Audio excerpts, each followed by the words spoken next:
Hi dear friends, welcome to Chalkboard Stories. അപ്പോൾ നമ്മുടെ ഇന്നത്തെ ടോപ്പിക് എന്ന് പറയുന്നത് ഡിഗ്രി പ്രിലിംസിന്റെ ആർട്സ് ആൻഡ് കൾച്ചർ എന്നൊരു വിഭാഗത്തിൽ നിരത്തിയിരിക്കുന്ന ക്വസ്റ്റ്യൻ പേപ്പർ ആണ്. അതായത് നമുക്കറിയാം 13 പരീക്ഷകളാണ് ഡിഗ്രി പ്രിലിംസുമായിട്ട് ബന്ധപ്പെട്ട് 2021 മുതൽ 25 വരെ നടത്തിയിരിക്കുന്നത്. അതിൽ നിന്നുള്ള കുറച്ച് ക്വസ്റ്റ്യൻസ് കഴിയുമ്പോൾ തന്നെ നിങ്ങൾക്ക് മനസ്സിലാകും എത്രത്തോളം ക്വസ്റ്റ്യൻസ് ആണ് സെയിം പാറ്റേണിൽ സെയിം റിപ്പീറ്റഡ് ആയിട്ട് അല്ലെങ്കിൽ സെയിം ആ ഒരു ഏരിയയിൽ നിന്ന് ചോദിക്കുന്നത് എന്നുള്ളത്. ഓക്കെ ആണല്ലോ? അപ്പോൾ നമുക്ക് എന്ത് ചെയ്യാം, ക്ലാസ്സിലോട്ട് പോകാം. അപ്പോൾ നമ്മൾ ഓൾറെഡി കേരള ഹിസ്റ്ററിയുടെ 13 ക്വസ്റ്റ്യൻ പേപ്പറിന്റെയും വീഡിയോസ് ഓൾറെഡി ചെയ്തിട്ടുണ്ട്. അതേപോലെ തന്നെ നമ്മുടെ ഡെയിലി ബൂസ്റ്റർ ഉണ്ട് MEM ആയിട്ട്, അതായത് മാത്സ് ഇംഗ്ലീഷ് മലയാളമായിട്ട് വരുന്ന നമുക്കറിയാം ഡിഗ്രി പ്രിലിംസിന് 50 മാർക്കാണ് ഈ 3 ഏരിയയിൽ നിന്ന് വരുന്നത്. അത് തന്നെ അത്യാവശ്യം നല്ല രീതിക്ക് ക്ലിയർ ചെയ്താൽ തന്നെ നമുക്ക് പ്രിലിംസ് സുഖമായിട്ട് നമുക്ക് എന്ത് ചെയ്യാം, കടന്നു പോകാൻ പറ്റും. പിന്നെ വരുന്ന ഏതാണ്, 10 mark arts and culture, 10 mark history ആണ്. അപ്പോൾ നമുക്ക് ഇന്നത്തെ ആർട്സ് ആൻഡ് കൾച്ചർ നമുക്ക് നോക്കാം. ഓക്കെ, നോക്കാം. ഫസ്റ്റ് ക്വസ്റ്റ്യൻ, ഗദ്യത്തിൽ രചിക്കപ്പെട്ട മലയാളത്തിലെ ആദ്യത്തെ യാത്രാ വിവരണം എന്ന് അറിയപ്പെടുന്ന കൃതി ഏത്? പഠിച്ചു വെച്ചോ. ഗദ്യത്തിൽ രചിക്കപ്പെട്ട ആദ്യത്തെ യാത്രാ വിവരണമാണ് ഏത്? വർത്തമാന പുസ്തകം എന്ന് പറയുന്നത്. എന്താണ് വർത്തമാന പുസ്തകം? ആരാണ് മലയാളത്തിലെ ആദ്യ യാത്രാ വിവരണം എന്ന് ചോദിച്ചു കഴിഞ്ഞപ്പോൾ ഏതാണ്? വർത്തമാന പുസ്തകമാണ്. ആരാണ് വർത്തമാന പുസ്തകം എഴുതിയത്? പാറമേൽ തോമ കത്തനാർ. ആരാണ്? പാറമേൽ തോമ കത്തനാരുടേതാണ് എന്തെന്ന് പറയുന്നത്? ഈ പറയുന്ന വർത്തമാന പുസ്തകം എന്ന് പറയുന്ന യാത്രാ വിവരണം. ഓക്കെ, അപ്പൊ ഇത് ഏതാണ് ഈ പറഞ്ഞിരിക്കുന്നത്? ആദ്യത്തെ യാത്രാ വിവരണം. എങ്കിൽ ചോദിക്കട്ടെ, ഏതാണ് ആദ്യത്തെ സാഹിത്യ മാസിക? എല്ലാം ആദ്യത്തെയാണ് ട്ടാ പറയുന്നത്. ആദ്യത്തെ സാഹിത്യ മാസിക ഏതെന്ന് ചോദിച്ചു കഴിഞ്ഞാൽ നമുക്ക് പറയണം വിദ്യാവിലാസിനി. എന്താണ്? വിദ്യാവിലാസിനിയാണ് ആദ്യത്തെ മലയാളത്തിലെ ആദ്യത്തെ സാഹിത്യ മാസിക എന്ന് പറയുന്നത്. ഇനി ചോദിക്കാം, മലയാള ഭാഷയിൽ അച്ചടിച്ച ആദ്യ പുസ്തകം, മലയാള ഭാഷയിൽ അച്ചടിച്ച ആദ്യത്തെ പുസ്തകം ചോദിച്ചാൽ ഏതാണ്? നമുക്ക് എല്ലാവർക്കും നമ്മൾ പഠിച്ചു വെക്കുന്നതാണ് സംക്ഷേപ വേദാർത്ഥം. സംക്ഷേപ വേദാർത്ഥമാണ്. ഓക്കെ,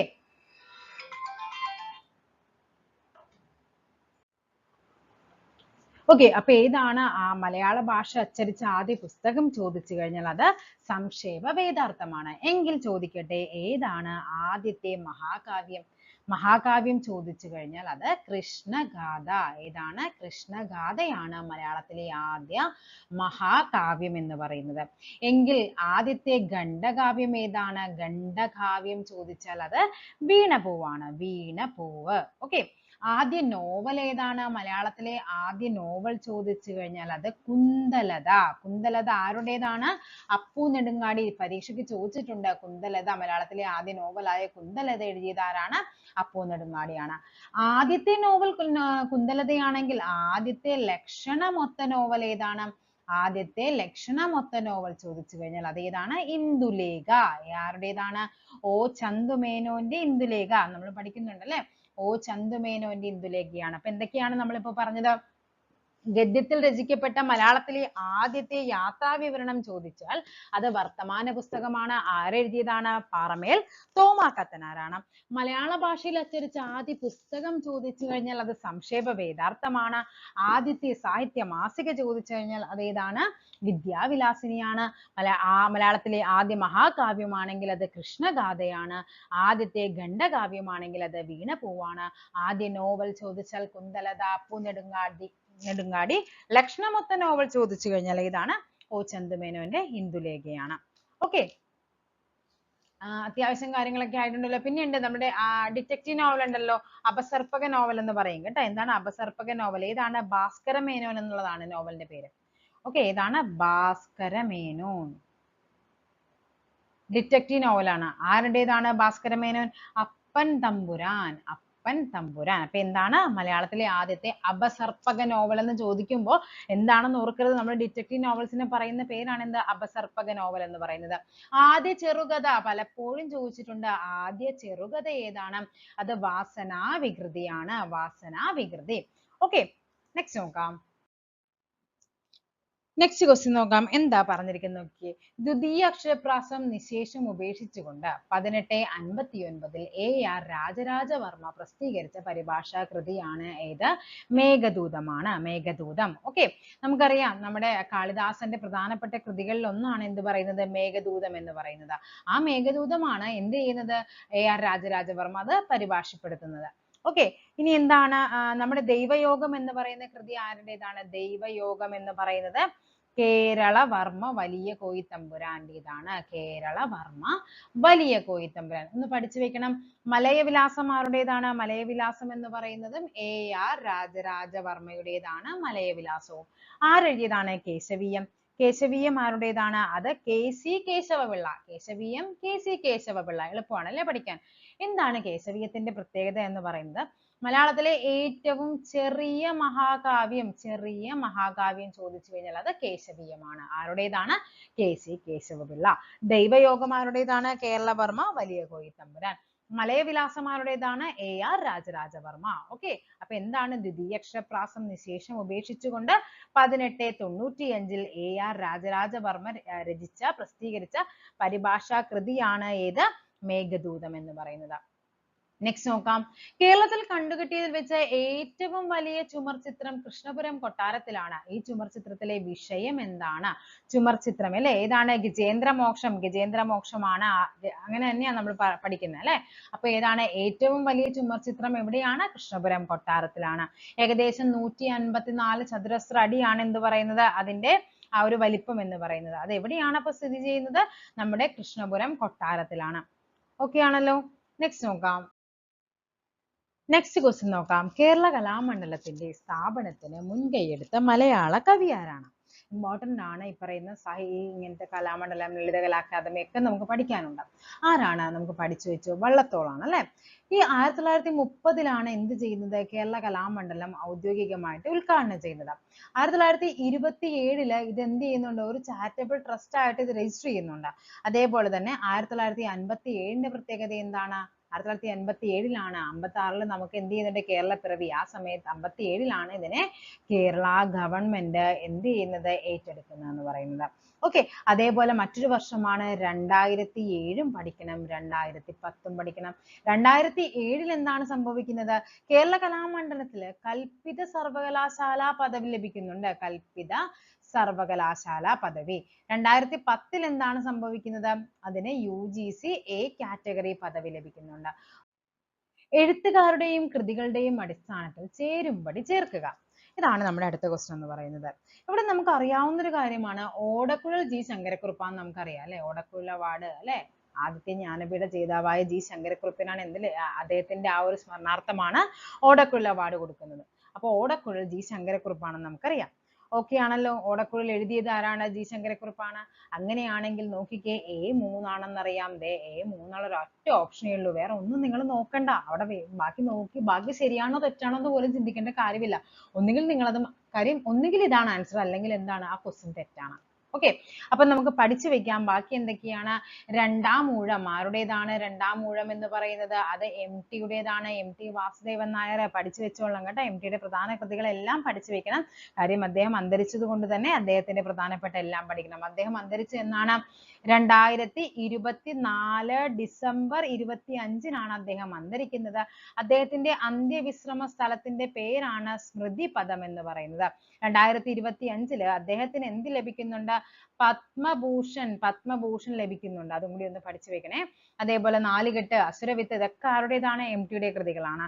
പിന്നെ ഇരുട്ടിന്റെ ആത്മാവ്, നിന്റെ ഓർമ്മയ്ക്ക്, പിന്നെ വടക്കൻ വീരഗാഥ, വൈശാലി, പെരുന്തച്ചൻ, പരിണയം ഇതെല്ലാം MT യുടെ തിരക്കഥകളാണ്. അതും കൂടി ഒന്ന് പഠിച്ചു വെക്കണേ. അപ്പൊ എന്നാണ് അദ്ദേഹം മരിച്ചത്? കഴിഞ്ഞ ഒരു പരീക്ഷയ്ക്ക് ചോദിച്ചതാണ്. അദ്ദേഹത്തിന്റെ മരണം 2024 ഡിസംബർ 25. ഓർത്തു വെക്കുക. 24, 25 നമ്മുടെ ക്രിസ്മസിന്റെ അന്നല്ലേ. അപ്പൊ സ്മൃതിപദമാണ് അദ്ദേഹത്തിന്റെ അന്ത്യവിശ്രമ സ്ഥലം അറിയപ്പെടുന്നത്. 2025 അദ്ദേഹത്തിന് എന്ത് ലഭിച്ചു? പത്മവിഭൂഷൺ ലഭിച്ചിട്ടുണ്ടെന്നും കൂടി ഓർത്തിരിക്കുക. ഒരു ദേശത്തിന്റെ കഥ ആരുടേതാണ്? ഒരു ദേശത്തിന്റെ കഥ SK പൊറ്റക്കാട് അല്ലെ. SK പൊറ്റക്കാടിന്റെ യാത്രാ വിവരണങ്ങളാണ് എന്ത് പറയുന്നത്? നമ്മുടെ ഒരു ദേശത്തിന്റെ കഥ എന്നൊക്കെ പറയുന്നത്. ഓക്കെ, കാപ്പിരികളുടെ നാട്ടിൽ അത് ആരുടേതാണ്? നൈൽ ഡയറി ഇതൊക്കെ ആരുടേതാണ്? നമ്മുടെ SK പൊറ്റക്കാടിന്റേതാണ്. കയർ ആരുടേതാണ്? കയറ് തകഴിയുടേതാണ്. തകഴി. ഓക്കെ, കയർ, തകഴി. ഓക്കെ ആണല്ലോ. ഇനിയിപ്പോ നോക്കിയൊക്കെ ഇവർക്ക് എല്ലാവർക്കും ഈ തന്നിരിക്കുന്ന ഒ.വി. വിജയൻ ഒഴികെ ബാക്കി എല്ലാവർക്കും എന്ത് ലഭിച്ചിട്ടുണ്ട്? നമുക്കറിയാം, ജ്ഞാനപീഠ പുരസ്കാരം ലഭിച്ചിട്ടുണ്ട്. ജി ശങ്കരക്കുറുപ്പിന് ഏത് വർഷമാണ്? 1965 ആദ്യത്തെ ജ്ഞാനപീഠ പുരസ്കാരം ജേതാവാണ് ആര്? ജി ശങ്കരക്കുറുപ്പ് എന്ന് പറയുന്നത്. ഇനി എസ്.കെ. പൊറ്റക്കാടിന് എന്നാണ്? എസ്.കെ. പൊറ്റക്കാടിന് 1980 ഏത് കൃതിക്ക്? ഒരു ദേശത്തിന്റെ കഥ എന്ന കൃതിക്ക്. ഇനി തകഴിക്ക് ലഭിച്ചു ഏത് വർഷമാണ്? 1984 എന്തിനാണ്? സമഗ്ര സംഭാവനയ്ക്കാണ്. പിന്നെ അറിയാം നമ്മൾ പറയുന്നത് എം.ടിക്ക് എന്നാണ് ലഭിക്കുന്നത്? 1995 ആർക്ക് ലഭിക്കുന്നുണ്ട്? എം.ടി. വാസുദേവൻ നായറിനും എന്ത് ലഭിക്കുന്നു? ജ്ഞാനപീഠ പുരസ്കാരം ലഭിക്കുന്നു. പിന്നെയുള്ള രണ്ടുപേരും കൂടി ഉണ്ടല്ലോ, ONV കുറുപ്പ്. ONVക്ക് എന്നാണ്? 2007 ONVക്ക് ലഭിക്കുന്നത്.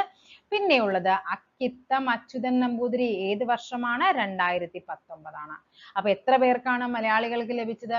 6 മലയാളികൾക്കാണ് ലഭിച്ചത്. ആരൊക്കെയാണ്? ആദ്യത്തേത് G Sankarakurup, SK. Pottekkatt, Thakazhi Sivasankarapillai, MT. Vasudevan Nair, ONV Kurup, Akkitham Achuthan Namboothiri. Okay ആണല്ലോ. നെക്സ്റ്റ് ക്വസ്റ്റ്യനിലേക്ക് പോകാം.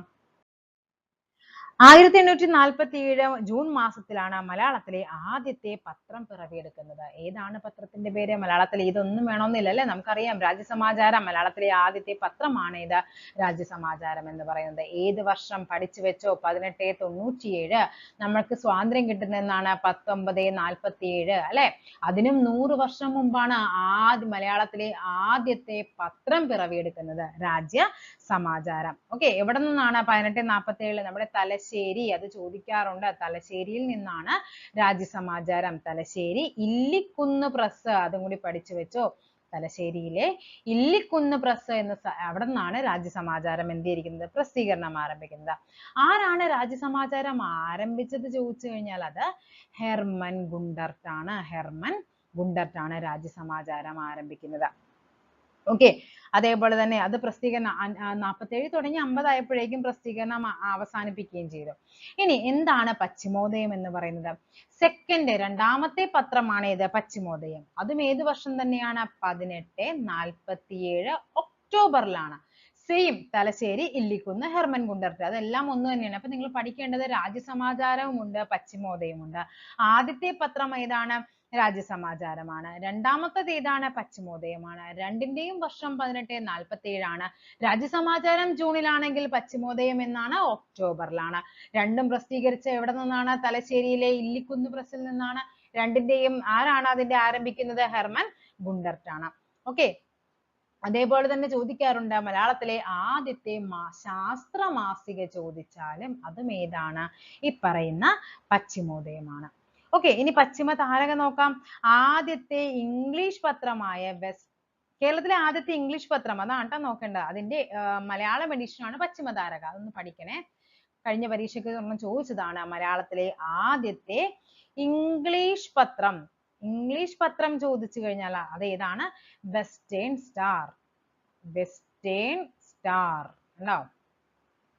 പശ്ചിമം, വെസ്റ്റേൺ സ്റ്റാർ, പശ്ചിമ താരക. അപ്പൊ അതിന്റെ മലയാളം എഡിഷൻ ആണ് എന്ത്?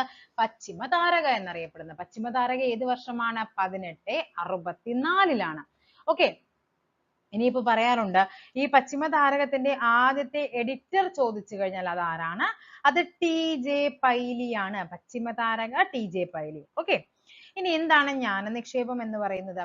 മലയാള ഭാഷയിൽ അച്ചടിക്കപ്പെട്ട ആദ്യ മാഗസിൻ ആണ്. ഓക്കെ, മലയാള ഭാഷയിൽ അച്ചടിക്കപ്പെട്ട ആദ്യ മാസിക ചോദിച്ചു കഴിഞ്ഞാൽ ഏതാണ്? ഈ പറയുന്ന ജ്ഞാനനിക്ഷേപമാണ്. മലയാള ഭാഷയിൽ അച്ചടിച്ച ആദ്യ പുസ്തകം നമ്മൾ പഠിച്ചു, സംക്ഷേപ വേദാർത്ഥം എന്ന് പഠിച്ചു.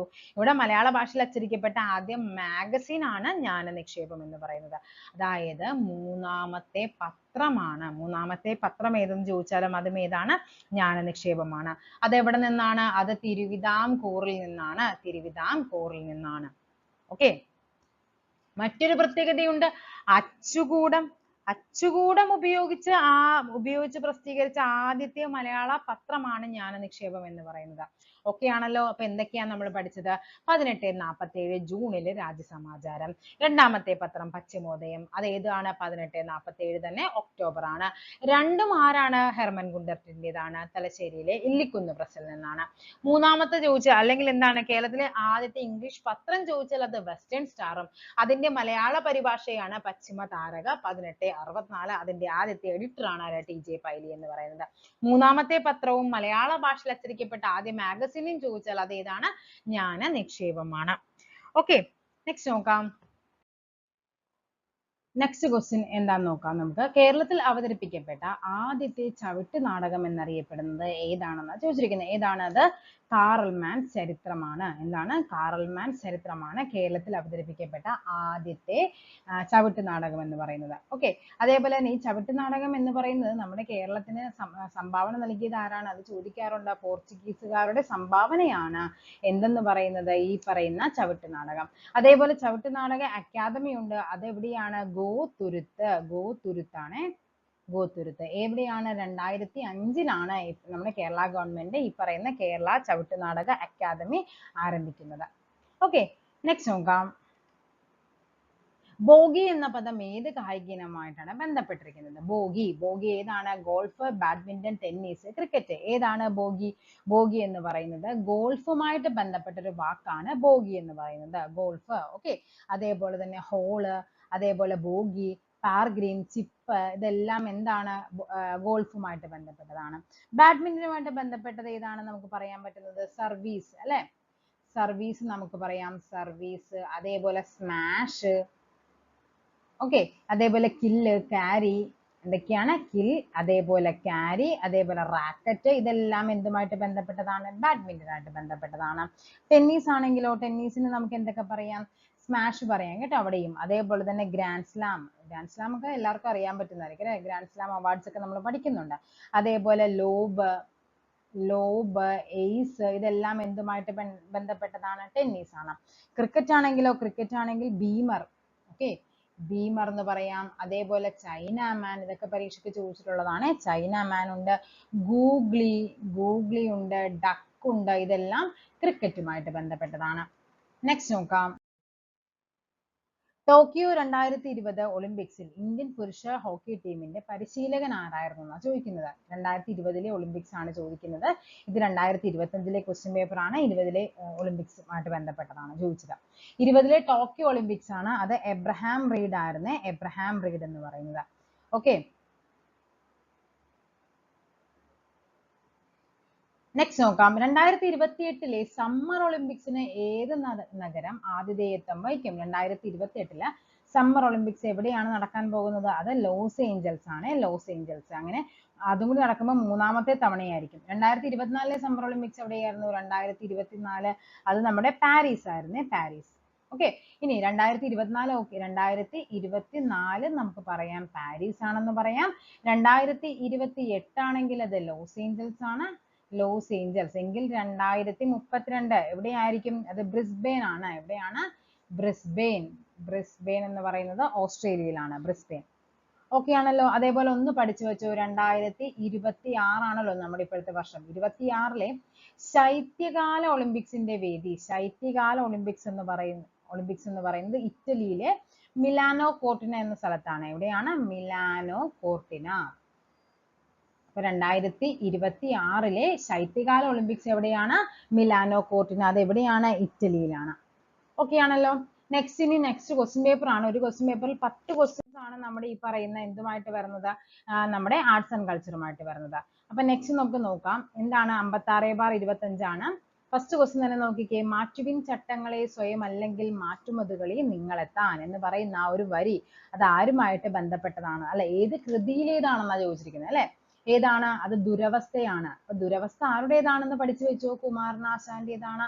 അപ്പൊ കുമാരനാശാന്റെ ദുരവസ്ഥയിലെ പ്രധാനപ്പെട്ട ഒരു വരിയാണ് എന്ത്? മാറ്റുവിൻ ചട്ടങ്ങളെ സ്വയം അല്ലെങ്കിൽ മാറ്റുമതുകളെ നിങ്ങളെത്താൻ എന്നുള്ളത്.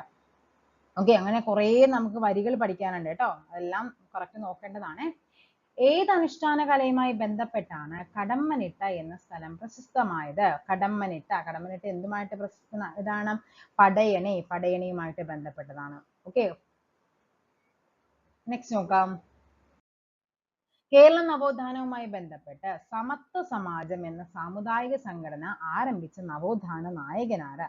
സമത്വ സമാജം ആരാണ്? അയ്യ വൈകുണ്ഠസ്വാമിയാണ് സമത്വ സമാജം. എന്താണ്? മുടിചൂടും പെരുമാൾ എന്നൊക്കെ അറിയപ്പെടുന്ന ആരാണ്? അയ്യ വൈകുണ്ഠസ്വാമിയാണ് അല്ലെ, മുടിചൂടും പെരുമാൾ. അതേപോലെ നമുക്കറിയാം ചാന്നാർ ലഹളയ്ക്ക് പ്രചോദനം നൽകിയത് ആരെന്ന് ചോദിക്കാറുണ്ട്. അത് ഈ പറയുന്ന ആരാണ്? വൈകുണ്ഠസ്വാമിയാണ്. അതേപോലെ തന്നെ വൈകുണ്ഠസ്വാമിയാണ് ദക്ഷിണേന്ത്യയിൽ ആദ്യമായിട്ട് കണ്ണാടി പ്രതിഷ്ഠ നടത്തിയ വ്യക്തി ആരെന്ന് ചോദിച്ചാൽ അതും ആരാണ്? വൈകുണ്ഠസ്വാമിയാണ്. ഓക്കെ ആണല്ലോ. ചട്ടമ്പിസ്വാമിയായിട്ട് ബന്ധപ്പെട്ട് നമ്മൾ കുറെ കാര്യങ്ങൾ പറഞ്ഞല്ലോ. എന്തൊക്കെയായിരുന്നു? കേരള ഹിസ്റ്ററിയുടെ ക്ലാസ്സുകളിൽ നമ്മൾ പറഞ്ഞിട്ടുണ്ടായിരുന്നു. അദ്ദേഹത്തിന്റെ പ്രധാന കൃതികൾ എന്തൊക്കെയാണ്? വേദാധികാര നിരൂപണം, പ്രാചീന മലയാളം, മോക്ഷപ്രദീപ ഖണ്ഡനം, ക്രിസ്തുമത ചേതനം അല്ലെ, ഇതെല്ലാം ആരുടേതാണ്? ചട്ടമ്പിസ്വാമിയുടേതാണ്. നെക്സ്റ്റ് ആരാണ്? വാഗ്ഭടാനന്ദനാണ് എന്തെന്നറിയപ്പെടുന്നത്? ബാലഗുരു എന്നറിയപ്പെടുന്ന വാഗ്ഭടാനന്ദനാണ്. അദ്ദേഹത്തിന്റെ സംഘടനയാണ് ആത്മവിദ്യാ സംഘം ആരുടേതാണ്? ഈ പറയുന്ന വാഗ്ഭടാനന്ദന്റേതാണ്. ഇദ്ദേഹമാണ് ഊരാളുങ്കൽ ലേബർ കോപ്പറേറ്റീവ് സൊസൈറ്റി സ്ഥാപിക്കുന്നതിന് നേതൃത്വം നൽകിയ നവോത്ഥാന നായകൻ ചോദിച്ചാൽ അതാരാണ്? ഈ പറയുന്ന വാഗ്ഭടാനന്ദനാണ്. ഓക്കെ ആണല്ലോ. തൈക്കാട് അയ്യയായിട്ട് ബന്ധപ്പെട്ട് എന്താണ്? നമുക്ക് പന്തി ഭോജനം ആരുമായി ബന്ധപ്പെട്ടതാണെന്ന് ചോദിക്കാറുണ്ട്. അത് തൈക്കാട് അയ്യയാണ്. ഓക്കെ ആണല്ലോ. നെക്സ്റ്റ് നോക്കാം. മികച്ച നടനുള്ള ദേശീയ പുരസ്കാരം ആദ്യമായി മലയാളത്തിന് നേടിത്തന്നത് ശ്രീ PJ ആന്റണിയാണ്. ഏതാണ് സിനിമ? ഏത് സിനിമയ്ക്കാണ്? നിർമാല്യം എന്ന മൂവിക്കാണ് ആദ്യമായിട്ട് മലയാളത്തിന് ഈ പറയുന്ന മികച്ച ദേശീയ പുരസ്കാരം ലഭിക്കുന്നത്. ഓക്കെ, അത് ഏത് വർഷമായിരുന്നു? 1973 ഇനി പിറവിയിൽ അഭിനയിച്ച ഒരാൾക്ക് കിട്ടിയിട്ടുണ്ടല്ലോ. ഏത് വർഷം? 1988 പിറവി ആരാണ്? നമ്മുടെ പ്രേംജിക്ക് എന്ത് ലഭിച്ചിട്ടുണ്ട്? 1988 മികച്ച നടനുള്ള അവാർഡ് ലഭിച്ചു. പൊന്തംമാട ആരുടേതാണ്? പൊന്തംമാട നമ്മുടെ മമ്മൂട്ടിയാണ് അല്ലെ, മമ്മൂട്ടി അഭിനയിച്ച സിനിമയാണ്. അത് 1993 പൊന്തന്മാടയിലെയും അതേപോലെ തന്നെ വിധേയൻ എന്നീ 2 മൂവികളെ ബേസ് ചെയ്തിട്ട് 93 നമ്മുടെ മമ്മൂട്ടിക്ക് മികച്ച നടനുള്ള ദേശീയ അവാർഡ് ലഭിക്കുന്നുണ്ട്. ഓക്കെ ആണല്ലോ. പിന്നെ നെയ്ത്തുകാരൻ എന്ന മൂവിയിലാണ് ആർക്ക് ലഭിക്കുന്നത്? മുരളിക്ക് ലഭിക്കുന്നത് നെയ്ത്തുകാരൻ എന്ന മൂവിയാണ് 2001. ഓക്കെ ആണല്ലോ. പിന്നെ നമുക്ക് പഠിക്കാനുള്ളത് 2010 ആരുണ്ട്? സലീം കുമാർ ഉണ്ട്, ആദാമിന്റെ മകൻ അബു എന്ന മൂവിക്ക്. അതേപോലെ 2013 ആർക്കാണ്? പേരറിയാത്തവൻ എന്ന മൂവിക്ക് വേണ്ടിയിട്ട് സുരാജ് വെഞ്ഞാറമൂടിനുണ്ട്. ഓക്കെ, നെക്സ്റ്റ് നോക്കാം. അംബ കേന്ദ്ര കഥാപാത്രമായി വരുന്ന സമകാലീന മലയാള നോവൽ ഏത്? അംബ എന്ന് പറയുന്നത് സമുദ്രശില എന്ന നോവലിലാണ്. സമുദ്രശില. ഓക്കെ, അതേപോലെ തന്നെ ഏതാണ്? ആരാച്ചാറിലെ പ്രധാന കഥാപാത്രം ചോദിച്ചു കഴിഞ്ഞാൽ അത് ചേതനയാണ്. ചേതന പഠിക്കേണ്ടതാണ്. ചേതന. നെക്സ്റ്റ് നോക്കാം. ഇന്ത്യയിലെ ആദ്യത്തെ മുസ്ലിം പള്ളി പഠിച്ചു വെച്ചു. ചേരമാൻ ജുമാ മസ്ജിദ്. അത് എവിടെയാണ് സ്ഥിതി ചെയ്യുന്നത്? കൊടുങ്ങല്ലൂരാണ്. തൃശ്ശൂർ ജില്ലയിലെ കൊടുങ്ങല്ലൂരാണ് ഇന്ത്യയിലെ ആദ്യത്തെ മുസ്ലിം പള്ളിയായ ചേരമാൻ ജുമാ മസ്ജിദ് സ്ഥിതി ചെയ്യുന്നത്. കൗടില്യ ലോപങ്ങൾ വളർക്കില്ല ഒരു നാടിനെ എന്ന മുദ്രാവാക്യം ഉയർത്തിപ്പിടിച്ച മലയാള ദിനപത്രം ഏത്? ഏതാണത്? അത് നമ്മുടെ സ്വദേശാഭിമാനിയാണ്. സ്വദേശാഭിമാനി പത്രം, സ്വദേശാഭിമാനി രാമകൃഷ്ണപിള്ള നമ്മൾ പഠിക്കുന്നുണ്ടല്ലേ. അപ്പൊ സ്വദേശാഭിമാനി പത്രം ആരംഭിച്ചത് ആരെന്ന് ചോദിച്ചാൽ അത് ആരാണ്? അത് വക്കം അബ്ദുൽ ഖാദർ മൗലവിയാണ്. വക്കം അബ്ദുൽ ഖാദർ മൗലവി. അതിന്റെ എഡിറ്റർ ആയിരുന്നു ആര്? നമ്മുടെ ഈ പറയുന്ന രാമകൃഷ്ണപിള്ള എന്ന് പറയുന്നത്. ഓക്കെ, എന്താണ് പിന്നെ നമുക്ക് എന്താണ് പഠിക്കാനുള്ളത്? അതിന്റെ മെയിൻ ആയിട്ടുള്ള മുഖക്കുറിപ്പ് പറയുന്ന ഇത് വെച്ചിട്ടായിരുന്നു. എന്താണ്? ഭയകൗടില്യ ലോപങ്ങൾ വളർക്കില്ല ഒരു നാടിനെ. ഓക്കെ ആണല്ലോ. ഇനി ഏതാണ്? ദേശാഭിമാനി പത്രം ആരംഭിക്കുന്ന വർഷം ഏതാണ്? അത് 1915 ആദ്യത്തെ പത്രാധിപർ ചോദിച്ചാൽ അത് TK നാരായണനാണ്. നാരായണൻ. ഓക്കെ, മാതൃഭൂമി പത്രം എന്നാണ് ആരംഭിക്കുന്നത്? 1923 ഈ ഇടയ്ക്ക് അല്ലെ, 2023 വന്നപ്പോൾ 100 വർഷങ്ങൾ ആഘോഷിച്ചു. ആ ഒരു പരീക്ഷയ്ക്ക് ചോദിച്ചിട്ടുണ്ടായിരുന്നു. 1923 മാർച്ച് 18 ആരാണ്? KP കേശവമേനോനാണ് എന്ത് ആരംഭിക്കുന്നത്? മാതൃഭൂമി പത്രം ആരംഭിക്കുന്നത്. ഓക്കെ ആണല്ലോ. നെക്സ്റ്റ് എന്താണ്? കേസരി പത്രം ആരംഭിക്കുന്നത് ഇതേപോലെ തന്നെ 1930 A ബാലകൃഷ്ണപിള്ളയാണ്. A ബാലകൃഷ്ണപിള്ള. ഈ കേസരി പത്രമാണ് നിവർത്തന പ്രക്ഷോഭത്തിന്റെ ജിഹ്വ എന്നറിയപ്പെടുന്നത്. അത് ചോദിക്കാറുള്ള ക്വസ്റ്റ്യൻ ആണ്. നിവർത്തന പ്രക്ഷോഭത്തിന്റെ ജിഹ്വ എന്നറിയപ്പെടുന്ന പത്രം ഏതെന്ന് ചോദിച്ചു കഴിഞ്ഞാൽ ഏതാണ്? അത് കേസരിയാണ്. നെക്സ്റ്റ് നോക്കാം. ഒളിമ്പിക് സത്യപ്രതിജ്ഞ ആദ്യമായി നടത്തിയ വർഷം ഏത് വർഷമാണ്? 1920 ഒളിമ്പിക്സ് സത്യപ്രതിജ്ഞ നടത്തിയത്. ഓക്കെ, അതേപോലെ ഓരോന്നും ഉണ്ട് കേട്ടോ. ഒളിമ്പിക്സിൽ ആദ്യമായിട്ട് ഗീതം ആലപിച്ച് ചോദിച്ചു കഴിഞ്ഞാൽ അത് 1896 ഒളിമ്പിക്സിൽ ആദ്യമായിട്ട് ഒളിമ്പിക് ഗീതം ആദ്യമായിട്ട് ആലപിക്കുന്നത്.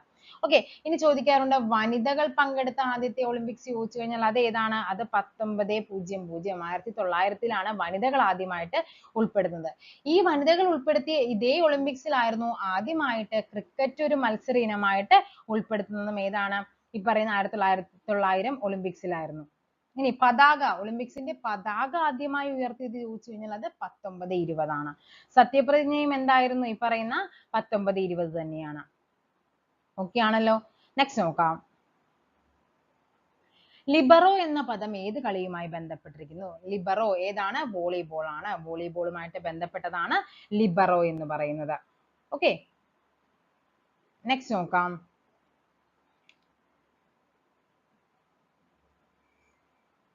ബംഗ്ലാദേശിന്റെ ദേശീയ കളി ഏത്? ബംഗ്ലാദേശിന്റെ ദേശീയ കളി ഏതാണ്? അത് കബഡിയാണ്. കബഡി. ഓക്കെ, നമ്മുടെ ഇന്ത്യയുടെ ദേശീയ കളി ചോദിച്ചു കഴിഞ്ഞാൽ അത് ഏതാണ്? ഇന്ത്യ ആണെങ്കിൽ അത് ഹോക്കിയാണ്. ഹോക്കി. അതേപോലെ തന്നെ ഫ്രാൻസ് ആണെങ്കിലോ? ഫ്രാൻസ് ആണെങ്കിൽ അത് ഫുട്ബോൾ ആണ്. ഫുട്ബോൾ. ഓക്കെ, ഇംഗ്ലണ്ട് ആണെങ്കിലോ? ഇംഗ്ലണ്ട് ക്രിക്കറ്റ് ആണ്. ഇംഗ്ലണ്ടിന്റെ ദേശീയ കളി ചോദിച്ചു കഴിഞ്ഞാൽ അത് ക്രിക്കറ്റ് ആണ്. അതേപോലെ തന്നെ മറ്റൊന്നാണ് ശ്രീലങ്ക. ശ്രീലങ്കയുടെ ദേശീയ കളി ചോദിച്ചു കഴിഞ്ഞാൽ അതെന്താണ്? അത് വോളിബോൾ ആണ്. വോളിബോൾ ആണ് ശ്രീലങ്കയുടേത്. ചൈനയുടേതാണെങ്കിലോ? ചൈനയാണെങ്കിൽ അത് ടേബിൾ ടെന്നീസ് ആണ്. Table tennis. ചൈനയാണെങ്കിൽ അത് ടേബിൾ ടെന്നീസ് ആണ്. ഓക്കെ ആണല്ലോ. അപ്പൊ ചൈന ടേബിൾ ടെന്നീസ് ആണ്, ശ്രീലങ്ക വോളിബോൾ ആണ്, ഇന്ത്യ ആണെങ്കിൽ അത് ഹോക്കി ആണ്, ഫ്രാൻസ് ഫുട്ബോൾ ആണ്, ഇംഗ്ലണ്ട് ആണെങ്കിൽ അത് ക്രിക്കറ്റ് ആണ്. ഓക്കെ, അപ്പൊ 2 ക്വസ്റ്റ്യൻ പേപ്പറും അതുമായിട്ട് ബന്ധപ്പെട്ട കണക്റ്റഡ് ഫാക്ട്സും നമ്മൾ ആയിട്ടുണ്ട്. ഇനി അടുത്ത ക്വസ്റ്റ്യൻ പേപ്പറും നമുക്കറിയാം ഒരു ക്വസ്റ്റ്യൻ പേപ്പറിൽ 20 ക്വസ്റ്റ്യൻ ചെയ്തിട്ടുണ്ട്. അപ്പൊ ഏകദേശം 20 ക്വസ്റ്റ്യൻസും റിലേറ്റഡ് ഫാക്ട്സും ആയിട്ടുണ്ട്. അടുത്ത ക്ലാസ്സിൽ നമുക്ക് ബാക്കിയുള്ള ചോദ്യങ്ങളുമായിട്ട് നമുക്ക് വേഗം കാണാം. Thank you.